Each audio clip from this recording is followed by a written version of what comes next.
Hello दोस्तों, नमस्कार। My name is Ravi Chaudhary. एक बार की बात है, एक लड़का अपने बाहर घर के बाहर बैठा और जोर जोर से अपनी छाती पीट रहा था और अपने भाग को कोस रहा था कि हे, मेरे साथ में क्यों हो रहा, मैं इतना ज़्यादा गरीब क्यों हूँ, मैं इतना ज़्यादा परेशान क्यों हूँ। बहुत ज़्यादा जोर जोर से अपने आप को कोस रहा था। तो क्या हुआ, वहाँ से एक महात्मा गुजरते हैं तो उन्होंने उस लड़के से बोला क्या हो गया। तो उस लड़के ने कहा कि मेरा भाग्य खराब, मेरा किस्मत खराब, मेरे साथ में ऐसा हो रहा हो, मेरे साथ में इतना बुरा हो रहा। तो उन्होंने कहा कि ऐसा है, तुम्हारा जो भाग्य है वह दूर एक लंबी चोटी है, वहाँ पर तुम्हारा भाग्य है, वहाँ पर जाओ और अपने भाग्य को लेके आ जाओ। तो जैसे ही उसने सुना, अरे ये भी कोई बात है, ये तो ऐसे ही बोल रहा है, ऐसा होता है कहीं। तो उस व्यक्ति ने जैसे ये सुना और वो महापुरुष वहाँ से निकल गए। वह लड़का क्या हुआ कि आराम से शाम हुआ और सो गया। जैसे ही वह सोया तो उसके ऊपर कोई, उसको ऐसा लगा कि कोई ऊपर चोटी से कोई कूद रहा हो और उसकी उस छाती पर गिरा और जोर जोर से जैसे वो अपने आप को पीट रहा था वैसे वो उसको पीटने लगा। तो जैसे ही उसका सपना खुला और उसने देखा अरे ये तो सपना था, तो सुबह से उसने क्या किया कि जो उसने महापुरुष ने उस लड़के को बताया था, तो वो उसी के हिसाब से, उन्हीं के कथन के हिसाब से वो निकल गया देखने के लिए। तो जैसे ही गया तो सबसे पहले उसको एक छोटी चोटी मिली, वहाँ पर एक शेर था। तो वह शेर बहुत समय से हिल डुल नहीं पा रहा था। तो उस शेर ने बोला, जैसे उसने शेर देखा तो वह साइड से निकलने लगा। तो शेर ने बोला रुक जाओ, मैं तुम्हें खाऊंगा नहीं, मैं हिल डुल नहीं पा रहा हूँ, और तुम कहाँ जा रहे हो। तो उस लड़के ने कहा वहाँ एक दूर चोटी है, उस पर भाग्य है, मेरा भाग्य है, मैं उसको लेने के लिए जा रहा हूँ।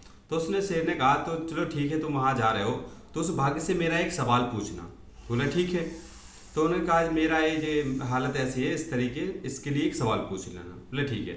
वह वहाँ से निकल गया। तो जैसे ही आगे गया तो एक उसको फलों का बगीचा मिला। जैसे ही उन्हें फल का बगीचा मिला, वहाँ से एक झरना भी चल रहा था। तो वहाँ झरना पे हाथ मुंह धुले और सोचे चलो हम फल खा लेते हैं। तो जैसे ही फल खाने के लिए गया, उसने फल खाया तो उसको बहुत कड़वा लगा।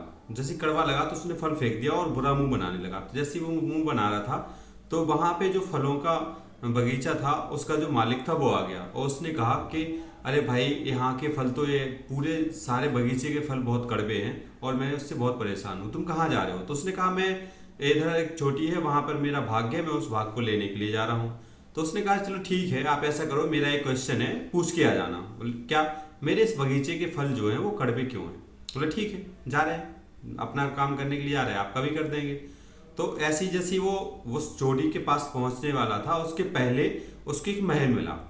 तो बोला काफ़ी टाइम हो गया, मैं थक भी गया हूँ, तो क्यों ना इसमें आराम कर लूँ, थोड़ा विश्राम कर लूँ। तो वहाँ पर वो महल में गया, वहाँ पर एक सुंदर कन्या थी और वो महल की मालिक थी।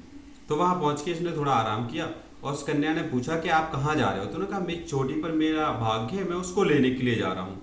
तो जैसे ही वो वहाँ पर बोला कि लेने के लिए जा रहा हूँ, तो उस कन्या ने कहा तो एक मेरा सवाल भी पूछ लेना, मैं वहाँ पर बहुत ही पूरा महल मेरे नाम है लेकिन मैं सुखी नहीं हूँ, मुझे बहुत ही प्रॉब्लम होती है, मेरा भी एक क्वेश्चन उससे पूछ लेना कि समस्या क्या है।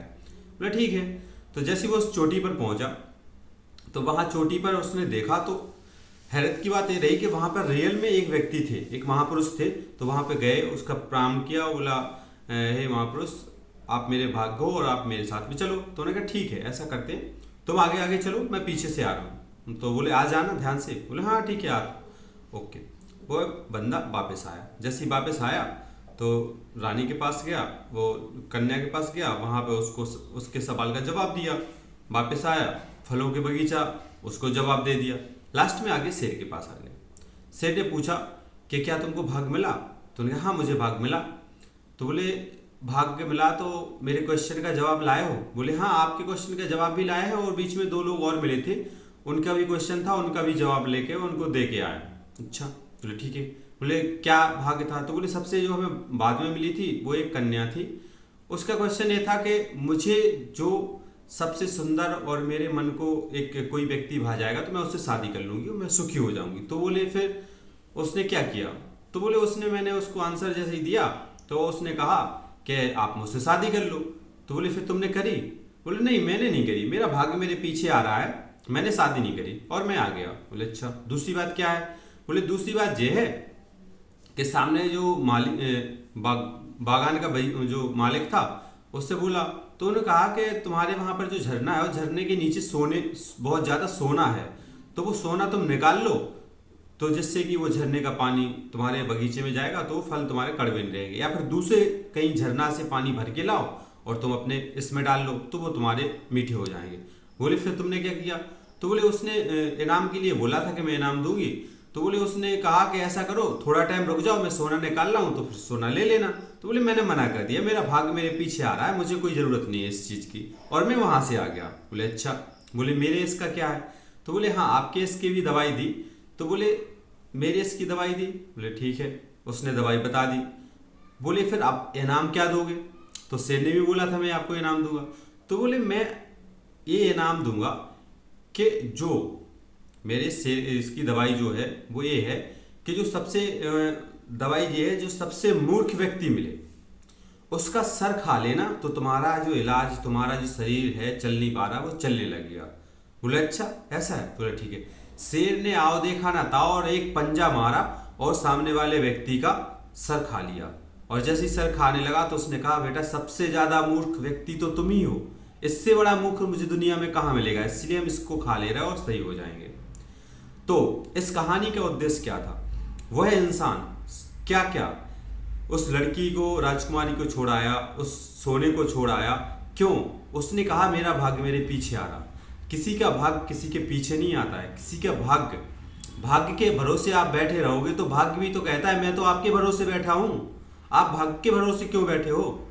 भाग्य के भरोसे बैठे मत रहो, अपने कर्मों से अपना भाग्य लिखो, अपने कर्मों से अपने भाग्य को बदलो। आप इतने अच्छे तरीके से अपने कर्म करो, आप अपने काम करो, जिस काम में आपको करना है उसको इतने अच्छे तरीके से करो कि आपका भाग्य अपने आप बदल जाए। आप भाग्य के भरोसे ना बैठे रहो, क्योंकि भाग्य आपके भरोसे बैठा है। तो दोस्तों इस कहानी का यही उद्देश्य था कि आप अपने लिए जो भी करना चाहते हो वो करिए और आगे बढ़िए। धन्यवाद।